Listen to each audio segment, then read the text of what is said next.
পরকালের উপরে ভিত্তি করে, আখিরাতের উপরে ভিত্তি করে আল্লাহ রাব্বুল আলামিন যত কথা বলেছেন, মওতের কথা, কবরের কথা, হাসরের কথা, সিরাতের কথা, মিজানের কথা, জাহান্নামের কথা, জান্নাতের কথা, বিচারের কথা, পরকাল কেন্দ্রিক যত কথা আল্লাহ পাক কোরআন শরীফে বলেছেন, সব কথাগুলি যদি এক জায়গায় করা যায় গোটা কোরআন শরীফের 10 পারার সমান হয়ে যাবে।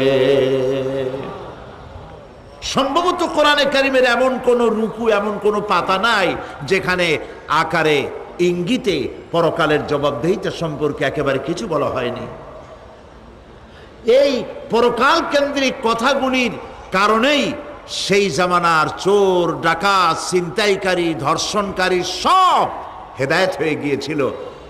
আর মানুষগুলি পৃথিবীর সর্বশ্রেষ্ঠ